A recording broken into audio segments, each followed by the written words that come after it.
Hello, welcome to tonight's event for the Diverse Perspectives in Digital Media and Design 2021 Speaker Series.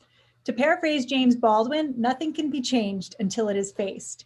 This is certainly true of the inequities that have historically shaped the digital media content, fields, and careers. Join UConn's Digital Media and Design Department and welcome industry professionals, artists, and media scholars from film, game design, culture, and other sectors to discuss how issues of equity manifest in their work, creative processes, and professions. Tonight's event is brought to you by UConn's Digital Media and Design Department in partnership with the UConn Humanities Institute. We would like to begin today's event by acknowledging that the land that we typically gather on here in Storrs, Connecticut, is the territory of the Mohegan, Manshantucket Pequot, Eastern Pequot, Scottokie, Golden Hopagusett, Nipmuc, and Lenape peoples, who have stewarded this land throughout the generations. We would like to thank them for their strength and resilience in protecting this land and aspire to uphold our responsibilities according to their example. Tonight's event will feature a presentation by our guest lecturer, followed by a Q&A featuring questions from the virtual audience. Please take advantage of the YouTube chat feature to submit questions for our guests, which we will try to answer during the discussion. I'm Heather Elliott Familaro, and I'm the department head for Digital Media and Design at the University of Connecticut. DMD is a young department founded in 2013, which has rapidly grown to over 350 undergraduate and graduate students and 25 full-time faculty. We have 7 undergraduate concentrations across the full digital media spectrum: film production, animation, interactivity, business, and the humanities at both the Storrs and Stamford campuses. In our department, we value and celebrate our students' diverse backgrounds, and we support their development both as individuals and as professional media creators. This Diverse Perspectives in Digital Media and Design Speaker Series is one celebration of these shared values. I'd like to introduce tonight's moderator, Dr. Clarissa Seglio. Clarissa is an assistant professor of digital humanities in UConn's Digital Media and Design Department and the associate director for research for Greenhouse Studios Scholarly Communications Design. Her research interests are museum history and material culture studies, particularly as these relate to concepts of civic identity across the 20th century. She collaborates with museums and archives on digital public history research projects and serves as an advisory board member for Public History Weekly, an international multilingual open peer review journal. Her forthcoming book is titled A Cultural Arsenal for Democracy, the World War II Work of U.S. Museums. Over to you, Clarissa. Thank you, Heather. It's my extreme pleasure to welcome tonight's special guest, Dr. Leah Brown, who will present Black Rhizomes, a digital public history praxis. I have to say that it was Twitter that first made me aware of Dr. Brown's work, specifically the hashtag Museums Respond to Ferguson. And over those years, which I can't believe it's been that long, I've continued to admire her activism, scholarship, and public engagement. Dr. Brown serves as Assistant Director of the African American History and Cultural Digital Humanities Initiative at the Maryland Institute of Technology and Humanities at the University of Maryland, where she co-directs the Restorative Justice Project and leads research, teaching, and programmatic initiatives. She was the recipient of the 2017-19 Mellon ACLS Public Fellowship, working as a program manager at the Humanities Action Lab at Rutgers University, Newark. There, she launched the multimedia installation Climates of Inequality, Stories of Environmental Justice. As curator of African American History and Culture at the Michigan State University Museum, she worked with the Desmond and Leah Tutu Legacy Foundation in Cape Town, South Africa, to co-curate the traveling exhibition Ubuntu, The Life Legacies of Love and Action, and co-author the companion catalog. She has written and given talks on her 2 digital projects, hashtag Black Twitterstorians and hashtag museums respond to Ferguson. The desire to surface how Black folks have imagined and crafted libertarian progress, and crafted liberation animates her exploration in unmerging material culture and virtual environments. Her current manuscript in progress reckons with the historic mishandling of Black women's textile art and illuminates the sophisticated ways that makers have visualized Black political thought. Brown holds a PhD in public history from Middle Tennessee State University, an MA in public history from Northern Kentucky University, and a BS in history from the Honors College at Coppin State University. And now I'm pleased to introduce our guest, Dr. Aaliyah Brown. Thank you. Thank you kindly for such a generous introduction. And I'm just going to get set up in a moment and share my screen with you all. So first, thank you, Dr. Elliot Famularo. Thank you, Michael Toomey. And of course, thank you, Dr. Clarissa Seglio. I really appreciate the invitation to be here with you all and to talk about my ideas around Black rhizomes, museums, and design. So I'm really appreciative. I have to say first, visually, I have a very minimalistic presentation. It's very pared down and it relies on a series of questions to excavate a digital public history praxis.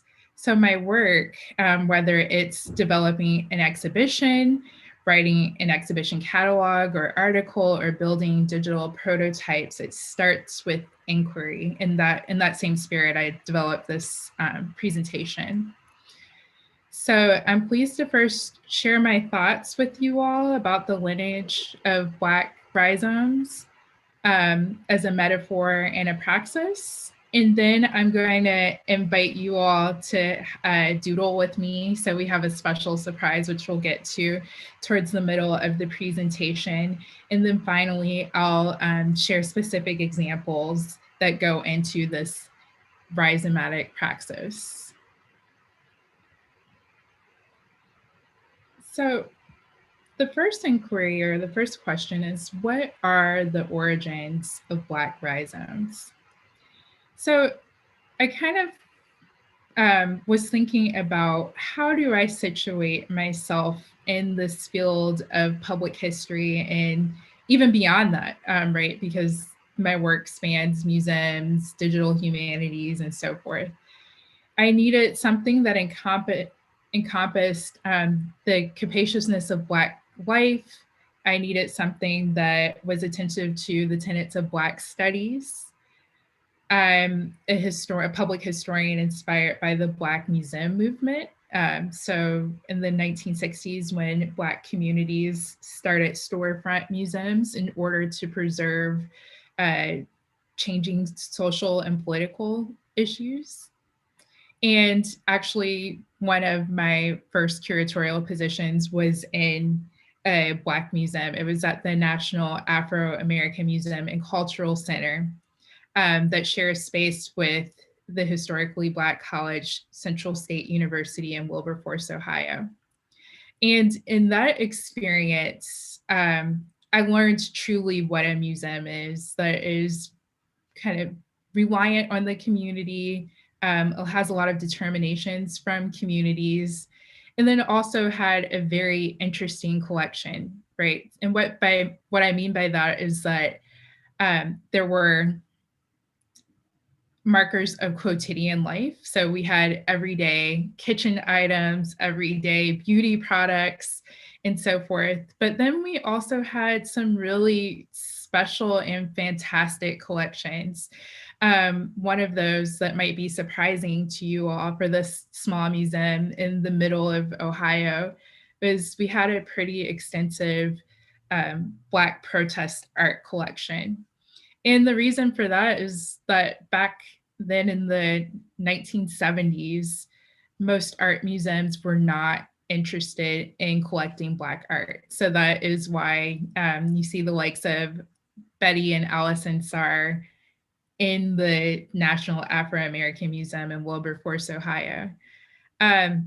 So again, I was learning that part of this praxis involves holding up the everyday object and also holding up the kind of priceless object and seeing that both of them had a tremendous value in understanding Black life.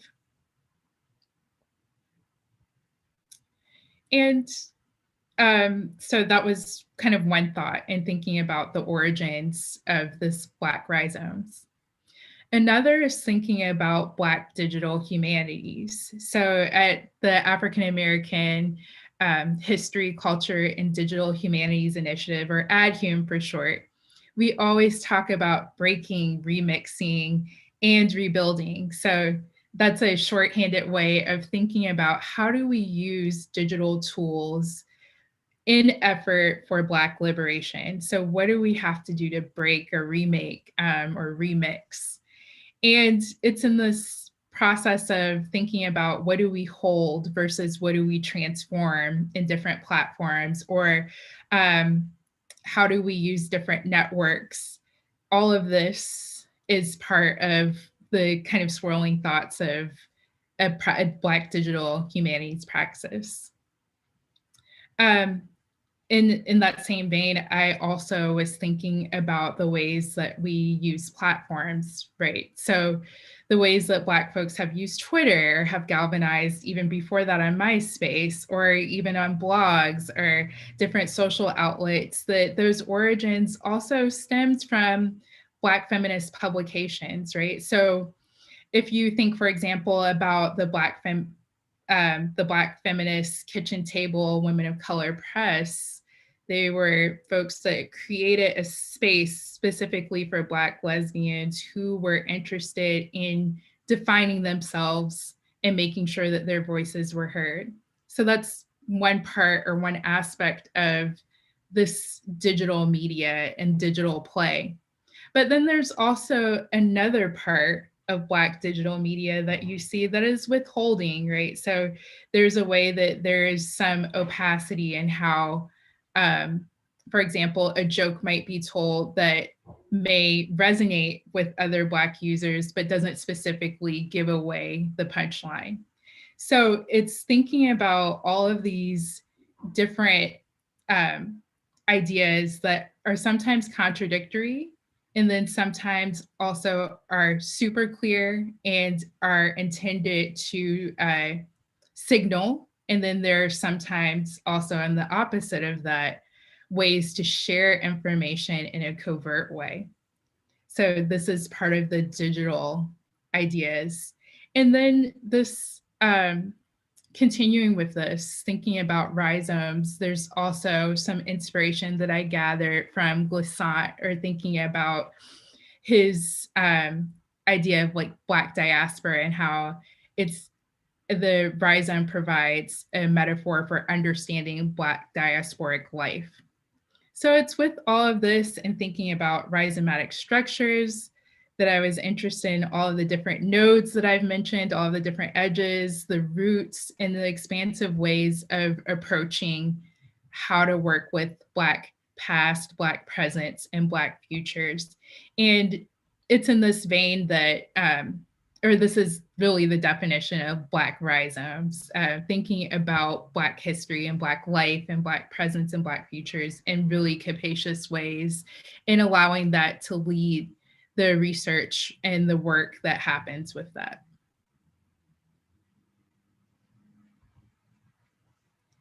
So why is this framework important? Why do we need to consider this framework right now in particular?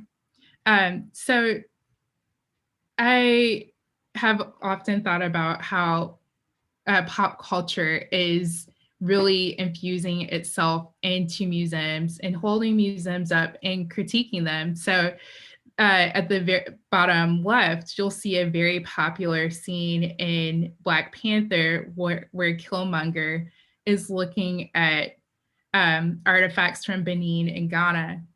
And he is scoping them out, and then eventually he makes the comment that they're stolen, right? So here in popular culture, we have this critique of museums as holders of cultural assets, right? They are the holders of colonization, and then also it's a site of power, right? This particular scene is him negotiating what it's like to have something taken away.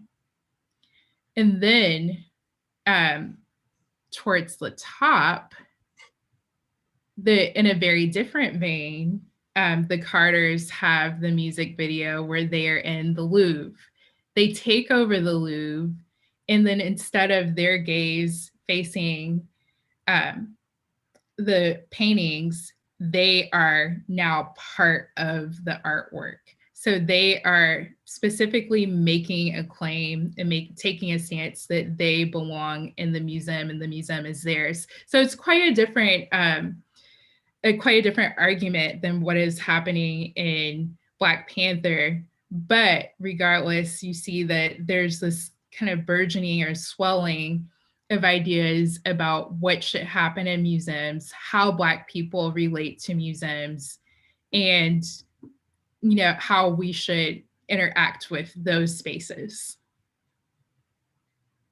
So even more contemporary than this, let's see. Recently, within the last 2 years, the Pan-Africanist Mazula Diabanza has staged these direct action protests in museums throughout Europe. And I'm going to show you all a video so you can get a sense of what these actions are like. Meet Mwazulu Diabonsa.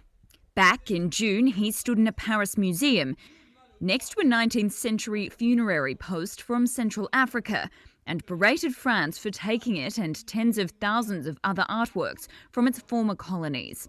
He and an associate prized the carved wooden ornament from its stand in the Quiberonly Museum as a third man live-streamed the act on social media.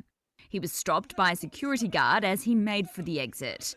Diabonsa is a Congolese activist who's lived in France for 20 years.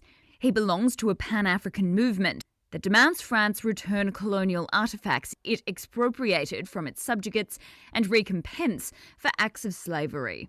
We are continuing the struggle for recovery. The recovery process, it's the fight for getting back our wealth, which include these works of art. When the Europeans arrived, the first bases they broke were cultural bases, which is why to start the reparation, first among ourselves, and to engage in these struggles for freedom, we start with the cultural bases. Diabonsa appeared in court on Wednesday, charged with attempted theft. Prosecutors demanded that he be fined €1,000. The judges will return their verdict later this month. Some 90% of Africa's cultural heritage is now believed to be in Europe. The Quiberonly Museum in Paris alone holds some 70,000 African objects. It declined to comment on this case. What must be done in the meantime is that these museums must be decolonized. The decolonization of museums goes with the recognition, first of identifying the real owners and to find a just solution. President Emmanuel Macron said that African heritage can't just be in European private collections and museums. So far, fewer than 30 restitutions from French collections have been announced. Diabonsa is also facing trial in Marseille, where he seized another artefact from a museum. So I really enjoyed following this story for several reasons. The first is that it really demonstrates the convergence of our lives in, the real world, or IRL, and our lives and how they converge online. So he is taking an actual direct action stance and placing his body inside of the museum. But to extend the reach and to extend the network of what he's trying to do, he's using social media, right? So again, I think that's a huge part, or one of the tenets of Black digital humanities, is understanding the place and significance of the Black body, and also understanding how it converges with digital worlds. And I meant to say this earlier, but I'll kind of recall going back to the very, very beginning of this presentation, when Dr. Elliot Famularo gave the land acknowledgement. I really appreciated that, because while we're meeting in this virtual space, we are actually real people in real spaces. And so I think it's really important for us to take account of where we are and what that means, and the power dynamics in that. So kind of going back to this, I think it's important and that's kind of something that Black digital humanities brings us, is the acknowledgement of the self in the world, and then also in this virtual and digital world. The second really powerful thing that he does, as he's talking about this struggle for Black liberation or Black freedom, is that he equates the first step of that struggle with cultural awareness or cultural artifacts. And I think this analysis is so important, because so often materials and objects in museums are kind of defined as just things, right? They're kind of defined as neutral objects, but really they are sites of power, and they are sites of, for example, the stories of colonization, ownership, and power, and so forth. So I thought that that was really interesting, that if you're tracing kind of how popular culture is understanding and mediating what it means to be in a museum, it's interesting that it's gone from entertainment to like this actual big social movement. And this by no means isn't the first time that Black folks have talked about or discussed imperialism in museums or colonization in museums. But this is an iteration, again, to kind of emphasize the point of why we need the structure to think about how we're organizing and situating ourselves in museums and public history. So now I wanted to invite you all, this is a little surprise pop-up treat. I wanted to invite you all to doodle with me. So again, I'm excited about this being a design talk and a design workshop. So I thought that we could brainstorm or prototype our ideas. So the prompt that I have is, what is the process that you would use to develop a restorative museum rather than an extractive one? And the way that we're going to answer that prompt is through the whiteboard. So if you all just give me a second, I will pull up the whiteboard and we can all start drawing our ideas.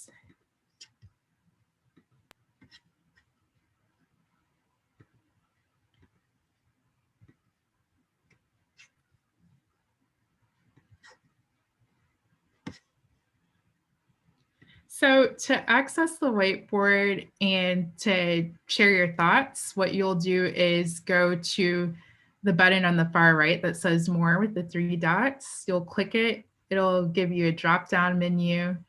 And then one of the options will be enable annotation, and you can start drawing your thoughts on the whiteboard. So I'll just give us a few minutes and I'll retype the prompts here.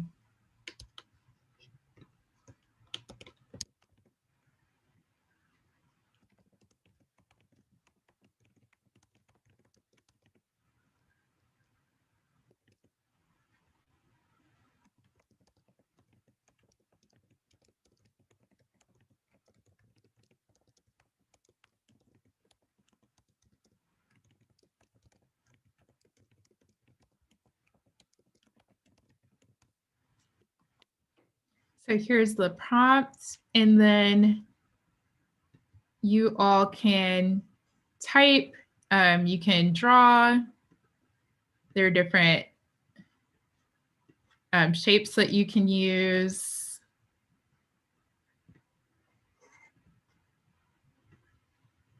This is my version of a flower. But yes, please feel free to go, and there are also stamps.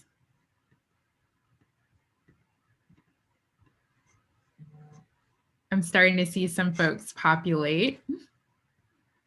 This is so exciting. So again, if you came in a little bit late, if you go up to the center of your screen to view options and click annotate, you can then contribute.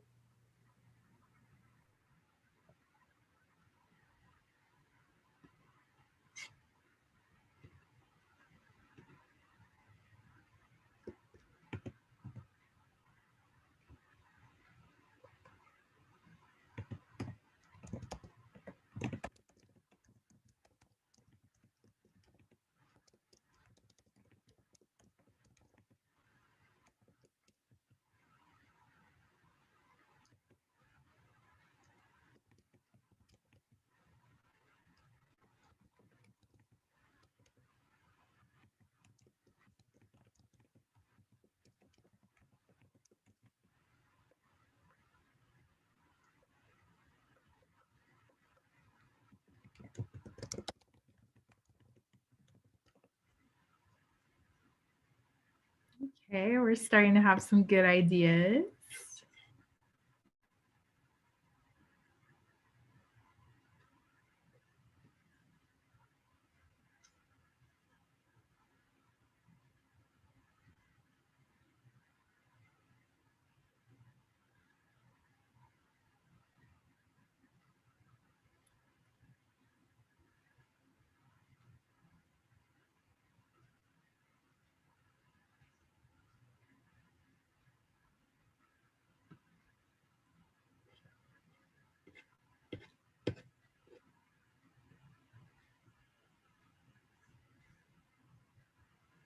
So I'm just going to start reading a few of the responses. But again, please feel free to go ahead and keep doodling and sharing your thoughts. I really like this drawing here that says room for reflection, and it looks like there are seats in a circle so that people can have discussions.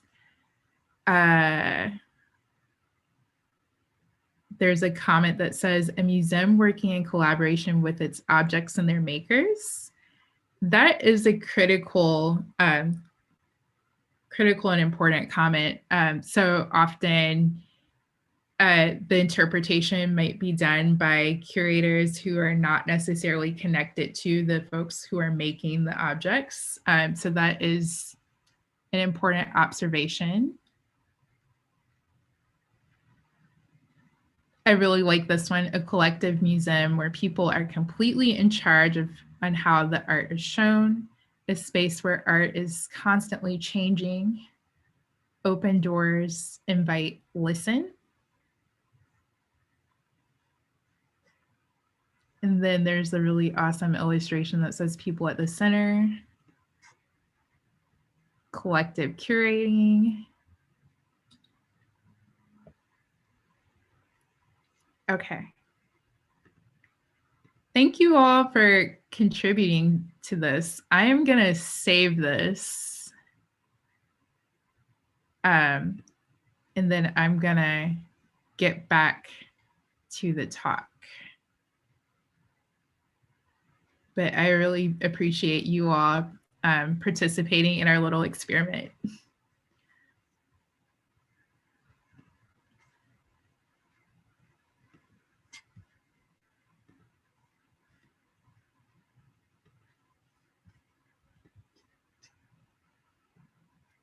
Okay, so what are the tenets of Black rhizomes?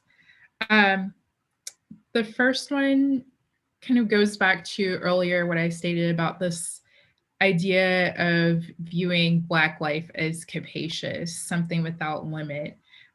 So this willingness to ask massive questions like the one that we just explored together, and the willingness to bring massive solutions. So if you think about different points throughout the Black freedom struggle, it's at every step of the way, folks asking really big questions. So folks asking, for example, the question of what would happen if we abolished prisons, right? That's a massive question. But then following that up with faith and the design to make that society into a reality. And so it's bringing that thinking into whatever we design, whether it's an exhibition or an application or a mapping thing. The second is willingness to collaborate, right? So extending network and developing this cooperative understanding of working together. So kind of similar to what we did together, which was looking at a question together. And finally, respect for Black life. So those are kind of the tenets of how I think about Black rhizomes. And I wanted to share a little bit about two projects that were mentioned earlier. The first is Museums Respond to Ferguson. So I started that project with Adrienne Russell back in 2015 after Michael Brown was killed by Darren Walker, a white police officer. And we really started the project because we noticed that museum workers were saying that their administrators were telling them to not talk about Ferguson. And Adrienne and I were kind of talking back and forth, and we thought that museums were absolutely the place that conversations about Ferguson should be happening, especially because there were objects that lent themselves to interpreting Black life and understanding power and white supremacy. So we started holding Twitter chats from 2015 through 2019 about how museums can respond to Ferguson. This also opened as an exhibition installation as part of the Culture Lab with the Smithsonian. So this was really asking the big question of how do museums respond to Ferguson, and going through a year's worth or multiple years worth of conversations and actions about what that would look like.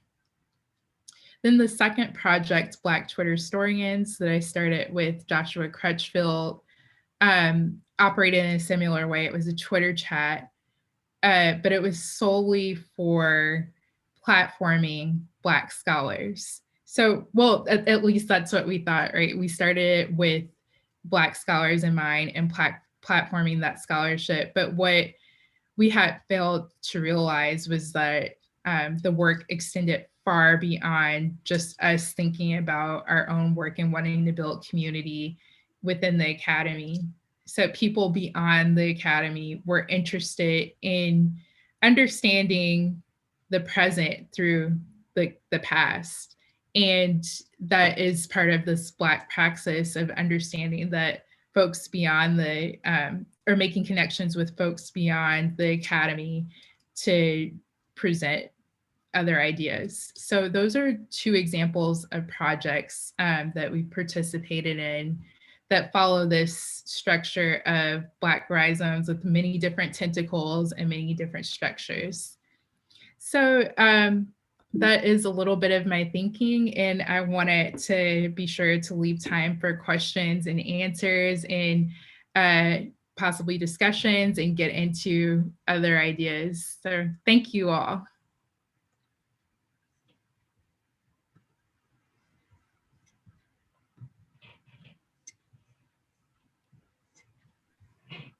Thank you so much, Aaliyah. I have sorry, Dr. Brown. It's exciting, as many of you know, when you are following thinkers and scholars and activists that you admire on Twitter when you, in the course of your shared interests, meet each other in person. And so, excuse me for reverting back to the informal salutations. So much, and I know that we're in the process of taking questions that are coming in on our YouTube channel. And one of the things that you said really struck me in terms of the importance of space making to a Black rhizomatic public history, and the ways in which that is necessary to what we think of normally in digital public history, which is project making. Mhm. What has it been like to make a Black rhizomatic space in an institutional framework during a pandemic? And I'm thinking of your work there at the Maryland Institute for Technology and Humanities as the director of the African American Initiative. Tell us about space making for project making at this time in history. Yeah, so like everyone else about a year ago, we had to quickly revert and think about how we would offer our programs that normally would take place online or have some hybrid function to solely being online. So, for example, earlier today, we had a symposium that featured our AdHum scholars who were or participated in a year-long program with us, and that entailed developing their project, learning, coming to workshops, skill building, and so forth. But yeah, the culmination of that started today online, and that was initially supposed to be an in-person experience. But what we've had to do was to take the considerations of what we talk about a lot in Black digital humanities. So for one, care. What does it look like to offer a space that is on a corporate platform that we have been Zoom bombed before in the past? So what does that look like to be doing this work in public and also open yourself up to white supremacists, entering the space? So we've taken extra considerations around security. What does that look like to create a space where we've called it, for example, virtual call and response? So, the Black tradition of talking back to the speaker, where we've encouraged folks to use emojis and to share their ideas so that the speakers can get a sense of a reaction from the crowd, which is something very clearly that we're missing on Zoom that doesn't quite translate the same way. So those are some of the considerations, but it's also been a way for us to, for example, like remix some of our tools. So we use Notion a lot, and we've started using that as a way.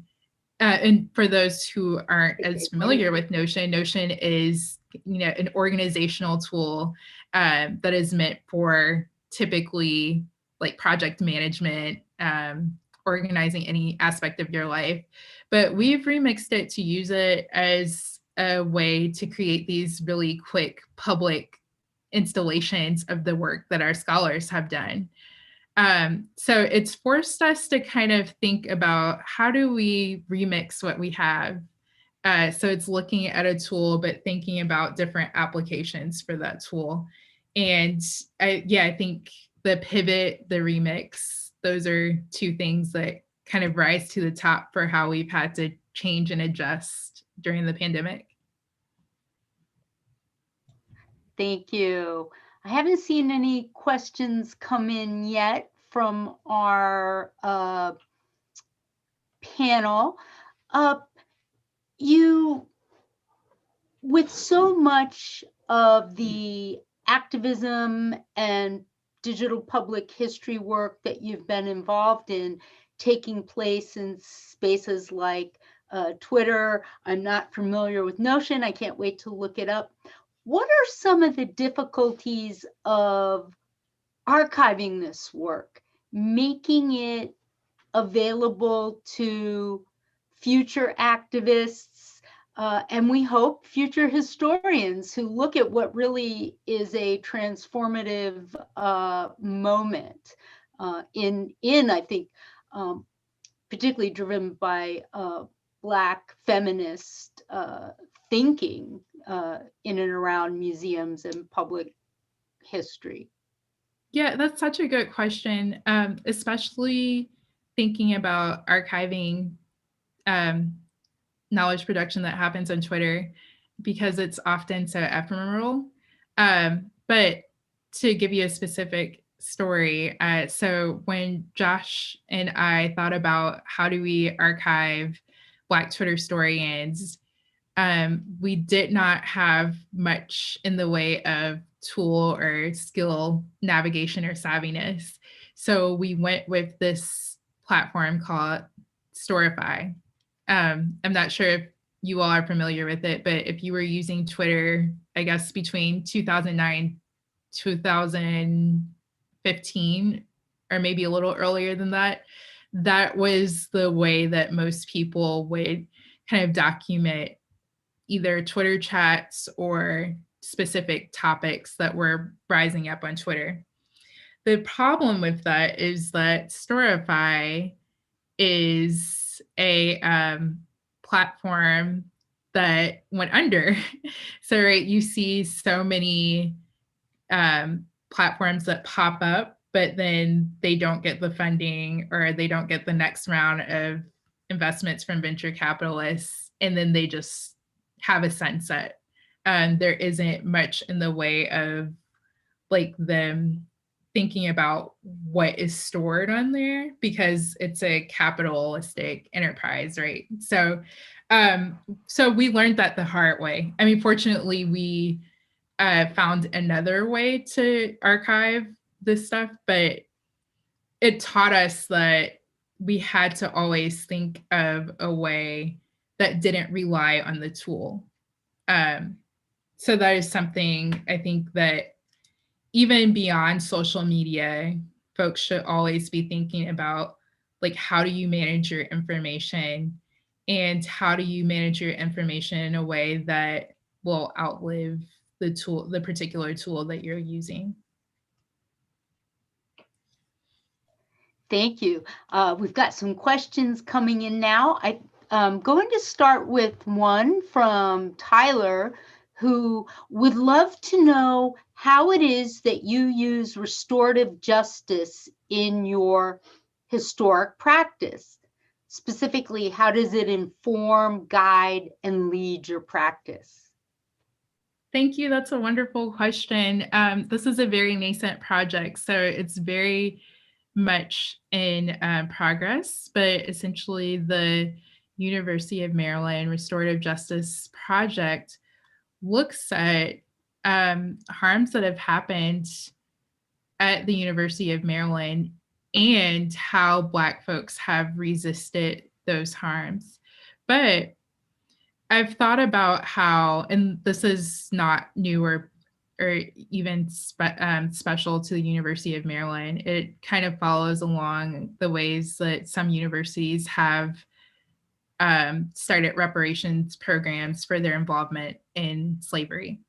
But essentially, I was interested in the segregationist period at the University of Maryland. So again, most folks and they know the university's connections to slavery, across the United States. But what they are less familiar with is how newer and insistent forms of white supremacy permeated throughout the 50s, 60s, and 70s and beyond. So we're looking at or using historical inquiry to document that.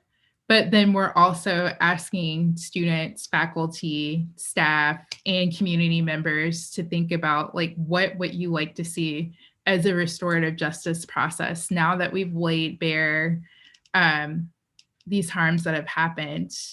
What, if anything, would you like to see? So that is a very kind of abbreviated version of that project, or how we're looking at using restorative justice. Thank you. Pauline has a question. What do we make of folks of color who work in museums, making decisions about exhibitions, but still have to follow colonial guidelines? Is there a happy medium to stay radical and yet stay afloat monetarily? Yeah, that's a difficult place to be in. And I really appreciate this question because it's real. It's so real. As much as we would like, as much as we have like these very idealistic approaches to what museum work would look like, the vast majority of folks of color are working at predominantly white institutions. So there's different considerations that we have to take. The first, I would say, is to know your positionality, to know what your resources are, and to know where you are in relation to power. I think just knowing that is a really powerful starting point. The second is knowing what you can do and committing to that. Right. So that looks different at every stage, but I truly do believe that regardless of where you are in the museum, you have a space where you can affect change. And I would say, like, do the analysis and figure out what that is. And that's the best advice or thoughts that I can give on that. But I do, again, really appreciate that question because it's so real. There are folks who are trying to make a living, but also trying to stay sane and trying to do work that they think is ethical and worthwhile. Thank you. On that topic that you brought up earlier of self-care, particularly as we're convening online and separated from some of the ways that community can care for each other and we can care for ourselves, Dr. Nicole Ivy asks, Dr. Brown, how do you manage Zoom fatigue in your work? Hi, Nicole. Hi, Dr. Ivy. Again, I really appreciate Dr. Ivy, and I appreciate this question. Zoom fatigue is real. So as part of AdHum, I mentioned earlier, what we have to do is break and remix these different tools that we have. So I'm always looking for ways that we can make the burden a little lighter. And one of the ways that I tried doing that was through a workshop that I gave earlier on HTML and animation. We had what I called a palette cleanse. So it was about 10 minutes where there was no visuals, but it was just instrumentals of Erykah Badu playing. So it was kind of like a way to rest your eyes, but to hear something that was pleasing, right? And to reset your creativity. Because what happens so often on Zoom is that we kind of become zombies because we're staring into a camera and we're having to do this cognitive overload of like looking at people and also seeing ourselves if you haven't figured out how to just not seeing yourself in the camera. So I have kind of imparted that in building 5 to 10 minutes in classes or workshops where nobody's looking at the screen and you're listening and then re-inviting people back into the space. The other thing is to simply not. So this goes again to, or points again to like the idea of refusal. Not everything needs to happen on Zoom. Not everything needs to happen on this platform that is quite exhausting, where you're looking and listening and like taking notes. Some things can happen over the phone. So there are times where if I know that we've been on Zoom a lot, I will just pick up the phone. Or there are times where this is where you make use of other tools like Slack, for example, that if it's a message that I can type to you in 30 seconds to prevent or to take off that load, I try to do that. But you raise a much bigger point that I think we all need to be considerate of, and I think a lot of folks are thinking about right now, is the amount of work that we do in the amount of running that we do in relation to like our health and our wellness.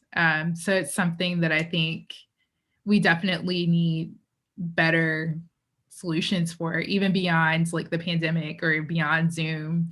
I think this has really unearthed something that was there all along, that we are not attentive to how out of balance we are.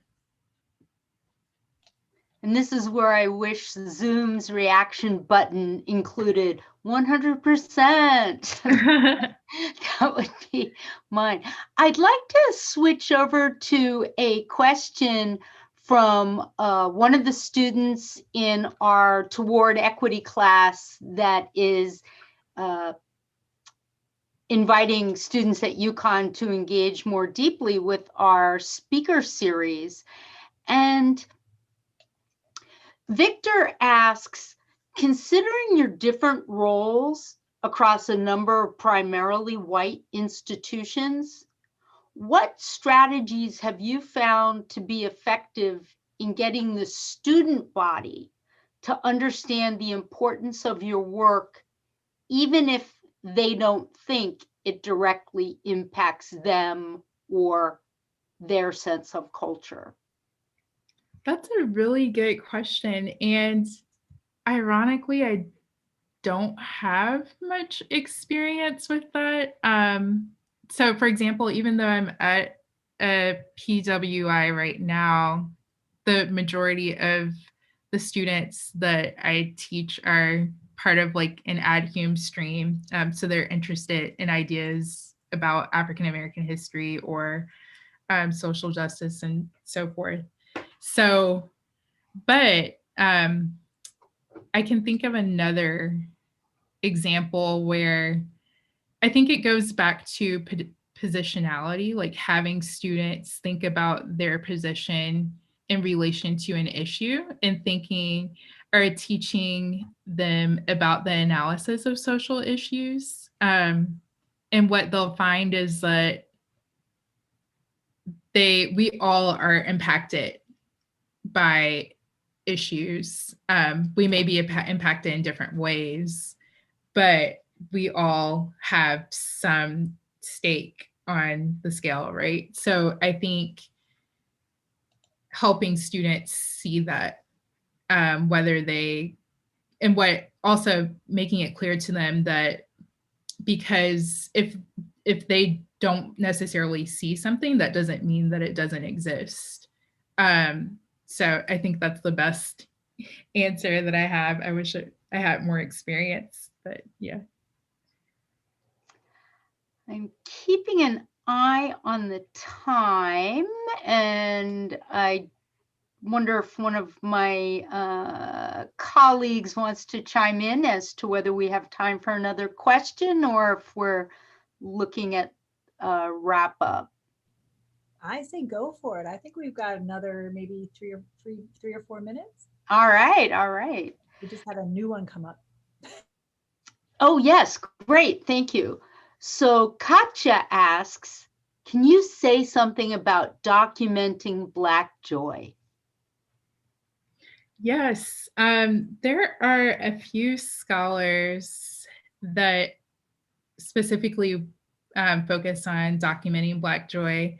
The first one I'll have to shout out just because she's here, Brianne Adams, who is a doctoral candidate at the University of Maryland, one of the Adhume scholars, looks at different online shows that originated online and looks at quotidian Black life, but also how those characters experience joy. Some other folks that come to mind are Tonia Sutherland, Andre Brock discusses this, but also extends it to what he calls the libidinal economy. So those are places to start in thinking about Black joy. I think all of them have some really smart ways in how they look at Black joy. I also really pay attention to the ways that Black folks use these platforms to do many different things, right? So there is, in one sense, Twitter is like, for example, a way to amplify messages. In one sense, it's a way that many folks, unfortunately, find out about Black oppression and death. But it is also a place where people circulate baby pictures. It's a place where people circulate hairstyles. It's a place where people circulate wedding photos. And I think that that documentation, or even just that showing of Black joy, is so important. But it goes again to how we use and manipulate different tools for different ways and in different times. Several of our students had questions along the lines of, what drew you to become engaged in the work that you're doing now? They said what drew you to your field, but as someone in an interdisciplinary space, I'm not sure. Answer that question, how you... Yeah, I love this question. And I like to start it with this idea of the kitchen table. So, and for those of you who are familiar with Black feminist scholarship, there is a lot of writing around the kitchen table. There's a press named The Kitchen Table, but essentially it's the idea that our greatest teaching and learning happens in that really intimate space at the kitchen table. But for me specifically, my mother, in addition to being my first teacher, was also really into design and decorating. So I think by the time I was 13, I knew how to reupholster chairs. I knew all of those types of things. And what I didn't realize is that was preparing me for understanding material culture. It was preparing me for understanding how we accumulate things and how you can read someone's relationship with race and class based on what they're drawn to, right? So that just naturally got me into public history and looking at material culture. And I just have a deep love for Black history. So I know earlier I was talking about the capaciousness of Black life. And, scientists say like there's so much that we don't know about the ocean, even more than outer space. And I feel the same way about Black history. I'm like, there's so much that I'm still looking forward to learning and to flipping upside down and to learning from other folks. So I think all of those things combined, and then also political education, like seeing the way that understanding systems and how that connects and intertwines with culture can really change your outlook on life, and the way that you can advocate for yourself and your communities really inspired me. So those are all of the things that drew me to like public history. And then I think with digital humanities, my dad is a software engineer. So I grew up with technology. I was always running away from it. I didn't understand that there were creative applications until much later. But I was definitely always running away from the camps that he wanted to send me to because I thought that I wanted to be like an artist, not knowing that, you know, you could do both and actually like computer science intersects with art. So it's in a way like the thing that I was running to actually made me go to the thing that I was running from. What a wonderful image, and I hope that gets to Bree's question that came in while you were talking about what about Black DH in particular and what drew you to DH. Anything else that you would add to that? The thing that I will add is I wanted a way to look at Black life that really showed all of its parts, the beauty, the ugly, the strength. I really wanted a way to see more than what, for example, a two-dimensional or three-dimensional object. And then this is me thinking about it from the cultural heritage perspective or a museum perspective. So for example, what would happen if instead of just having an exhibition with textiles where the viewer can only see the front, what would happen if I had a 3D model and placed that in an augmented reality environment?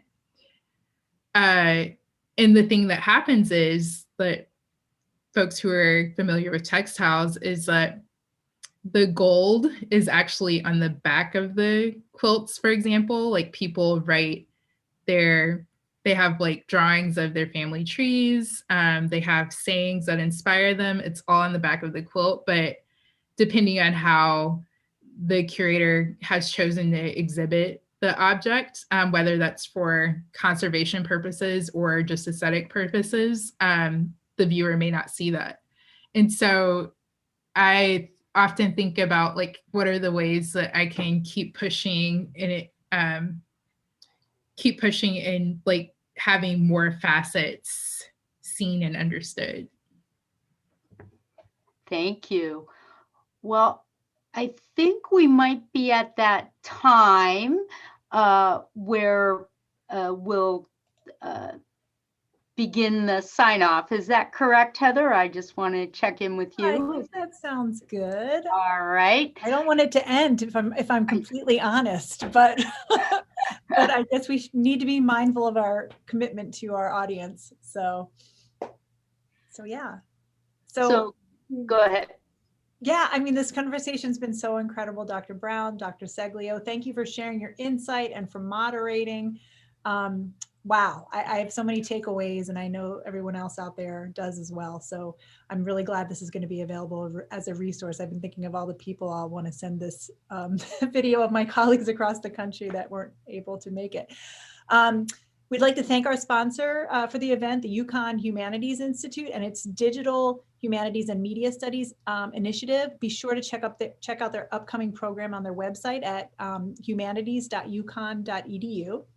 And everyone is invited to join us on Fridays for the rest of the semester for a really rich lineup in our Diverse Perspectives in Digital Media and Design speaker series. Our next event is this Friday at 5 o'clock Eastern Time, when we're welcoming Siriat Huluf, the story coordinator at Pixar Animation Studios, and Alex Rosenbergs, who's a production manager at Netflix Animation, for the panel, Not Just a Princess, Women in Animation. Take a look, and you can register at dmd.uconn.edu/diverse. And don't forget to subscribe to our YouTube channel and check out our other social medias at UConn DMD to see the more content that's coming out. It's an incredible lineup. Thanks to all of our tech wizards and organizers behind the scenes, Nicole Justice, Stacey Webb, Michael Toomey, who's there behind the scenes running this right now, our student marketing team, and everyone who worked together to produce this great event. And most of all, thanks to all of you out there in the virtual audience for joining us today. We had over 50 viewers on YouTube, so that's a really awesome event. We're spreading the incredible word and the advocacy that Dr. Brown is doing. So this is just really, really important work.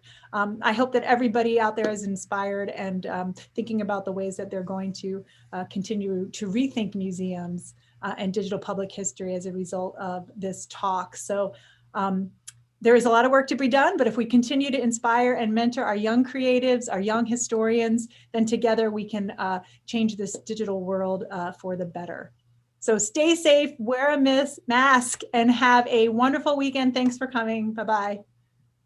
Bye, thank you. Thank you. All right, we did it.